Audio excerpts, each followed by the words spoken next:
buenos días para todos. Hoy, como todos los días, presentaremos un caso estudiantil para reflexionar sobre una de las experiencias educativas, como lo es la evaluación, que además ha sido tema de debate por las diferentes posturas de docentes, instituciones y estudiantes. Pero, ¿qué es lo mejor realmente para un buen desempeño académico? Hablaremos de los detalles. Antes de empezar, recuerda que soy Marianela Rodríguez y esto es La Educación que Queremos, tu podcast favorito.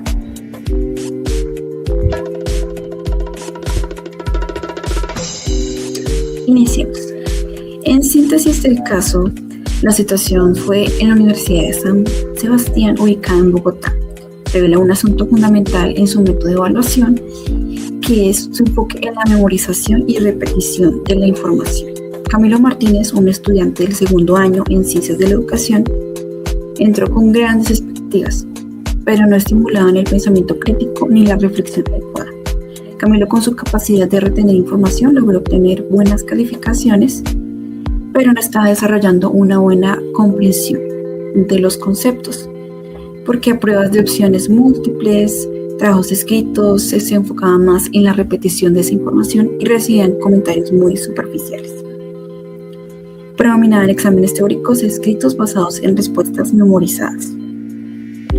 Por restricciones institucionales como la escasez de tiempo, la falta de recursos y presión para cumplir ciertos estándares, es la manera en que ellos dicen que necesitan una educación más tradicional.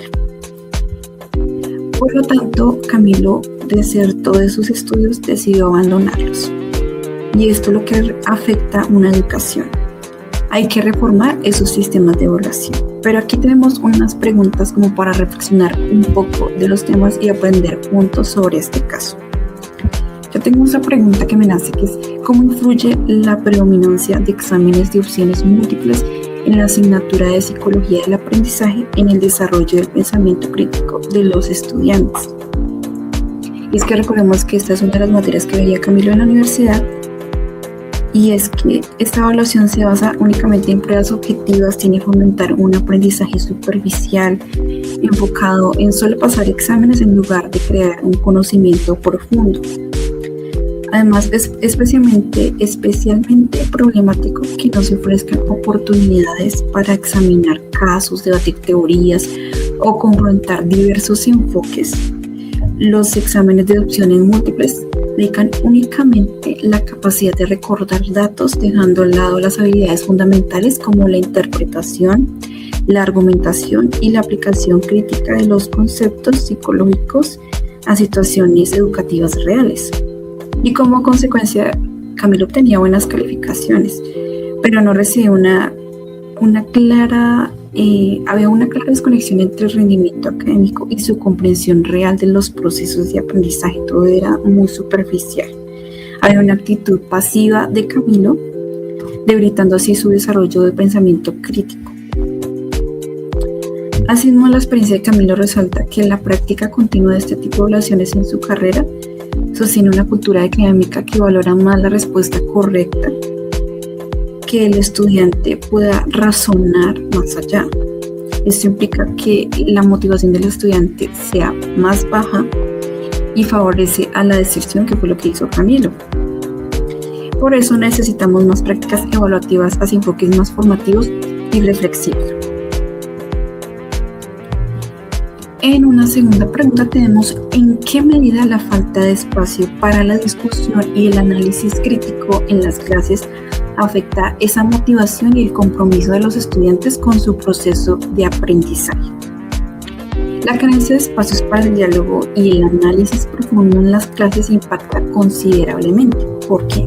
Porque la motivación y la dedicación de los alumnos hacia su proceso educativo se puede observar en el caso de Camilo en la Universidad de San Sebastián, cuando las metodologías de enseñanza y las evaluaciones se enfocan casi únicamente en la memorización y repetición de la información. Los estudiantes tienden a adoptar un papel pasivo, lo que restringe su participación y su pertenencia de aprendizaje. En la experiencia de Camilo, esa situación se hace evidente. De los semestres iniciales de su carrera, él notó que en materias como psicología del aprendizaje, aunque los temas eran atractivos, la falta de espacios para el intercambio de ideas y la reflexión crítica disminuyó bastante su motivación interna. En didáctica general y evaluación educativa, la ausencia de comentarios que fomentaban el análisis de conceptos y la rigidez en las respuestas aumentaron sus sentimientos de frustración, pero sus intentos fueron no valorados. Cada vez que él decía que quería cambiar esos sistemas de evaluación, no lo escucharon. Por tanto, él decidió desertar. Y esto debilita su involucramiento con la institución. Como tercera pregunta tenemos cómo podría la implementación de métodos evaluativos participativos haber cambiado esa experiencia de aprendizaje de Camilo. Si se hubiera implementado métodos participativos como debates, simulaciones, análisis de casos o portafolios de reflexión, Camilo habría tenido la oportunidad de estudiar teorías, compararlas con situaciones reales y generar conocimiento significativo. Un método participativo podría haber incorporado una coevaluación, recordemos que esto es algo grupal, o una autoevaluación, permitiendo que Camilo y sus compañeros pensaran sobre la calidad de sus argumentos y recibieran retroalimentación más enriquecedora y formativa. Esto no solo habría mejorado su pensamiento crítico, sino que también le habría dado la sensación de ser escuchado y apreciado en el ámbito educativo y ser más participativo en su vivencia de esta asignatura. La ejecución de proyectos en colaboraciones, elaboración de herramientas de evaluación auténticas, habría conectado la teoría con la práctica. Camilo, que tenía una visión crítica al enfoque puntivo de evaluación, podría haber transformado sus preocupaciones en propuestas concretas, convirtiendo su descontento en un aprendizaje activo en lugar de esa frustración que ahora siente. Si la universidad hubiera fomentado espacios de diálogo sobre la evaluación como rúbricas creadas en conjuntos de retroalimentación conversacional, Camilo habría notado una conexión entre el discurso educativo y la práctica institucional. Por ende, ese entusiasmo por la educación probablemente le había fortalecido y su decisión de dejar los estudios podría haberse replanteado. Bueno, ya vamos en la cuarta pregunta, que sería: ¿qué papel juega la cultura institucional en la perpetuación de métodos educativos obsoletos y cómo puede ser desafiada para promover un cambio? Recordemos que la institución es la clave para que ese conjunto de evaluaciones sea escuchado. La continuación de evaluaciones enfocadas en la memorización y la reproducción de información no se ve solo a decisiones individuales de los profesores, sino una traducción arraigada que relaciona el rigor académico con exámenes teóricos estandarizados y respuestas modelo. Esta cultura favorece la eficacia administrativa, el cumplimiento de estándares y la medición del rendimiento sobre el desarrollo de habilidades críticas. Vemos que por esa razón es que la institución no quiere cambiar su evaluación educativa y quiere seguir en estándares más tradicionales para el cumplimiento de sus metas. Pero ¿qué pasa con esto? Replica modelos tradicionales que restringen esa reflexión y la creatividad. Incluso cuando algunos docentes reconocen la necesidad de transformación, se ve limitado por esa falta de tiempo, normativas institucionales estrictas y la ausencia de apoyo estructural para innovar. De esa manera tampoco escucharon a Camilo cuando quiso intervenir en una transformación de evaluación educativa. La siguiente pregunta y última tenemos: ¿qué rol juega la evaluación continua en la prevención del descontento estudiantil y la posible deserción académica? Primero, la evaluación continua facilita el seguimiento del aprendizaje de los alumnos de manera gradual, detectando sus dificultades, intereses y habilidades. En la materia de psicología del aprendizaje, por ejemplo, si el docente hubiera incluido actividades como debates, análisis de casos o reflexiones evaluadas con criterios específicos, Camilo habría tenido la ocasión de desarrollar su pensamiento crítico y obtener retroalimentación valiosa que lo hiciera cambiar o mejorar las cosas que tenía por mejorar. Esto no solo fortalece el aprendizaje, sino que también mejora la percepción de equidad y relevancia del sistema de evaluación. En segundo lugar, tenemos que la retroalimentación frecuente y de calidad es fundamental para prevenir esa frustración. En didáctica general se limita a comentarios formales sin reconocer la calidad de sus argumentos. Una evaluación continua utiliza rúbricas claras y retroalimentación centrada en el contenido. Habría permitido que Camilo entendiera cómo mejorar sus ideas y sentirse apoyado en su proceso educativo. Y la falta de esta orientación contribuyó a su desmotivación. Además, la evaluación continua promueve la participación activa y un sentido de pertenencia. En la materia de evaluación educativa con el profesor, la rigidez en sus respuestas y la falta de apertura a perspectivas críticas llevaron a Camilo a sentirse intelectualmente inválido. Si el sistema hubiera reconocido procesos de creatividad, reflexión, el estudiante habría notado una coherencia entre la teoría pedagógica y la práctica evaluativa.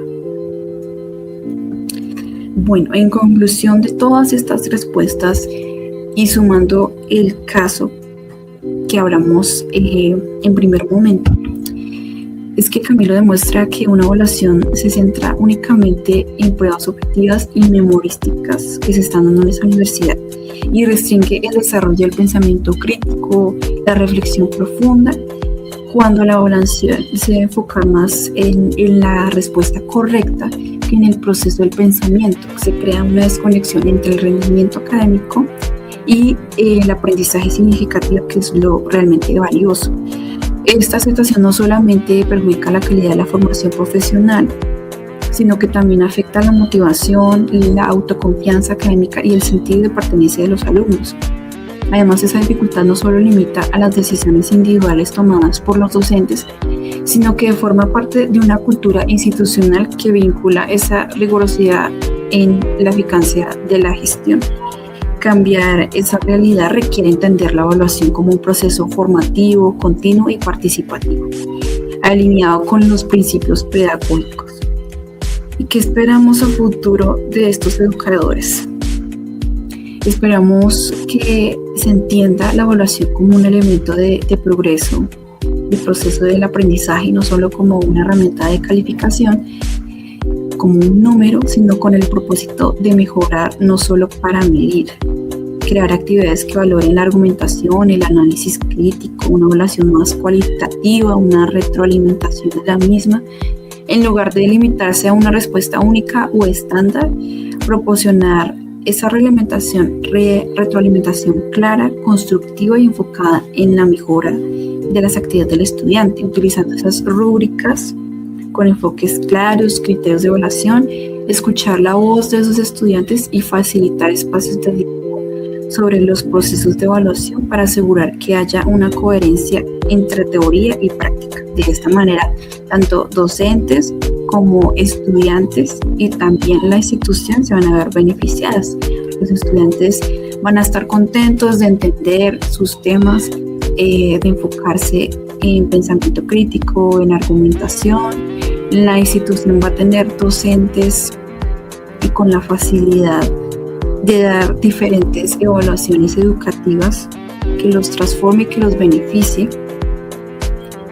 Y la institución también se ve reflejada con modelos más modernos y que ayudan verdaderamente a los estudiantes, dejando de lado esas tradiciones que solo quieren que el estudiante sea pasivo y memorice en vez de entender profundamente los conceptos. Bueno, espero que les haya gustado este capítulo más de la educación que queremos.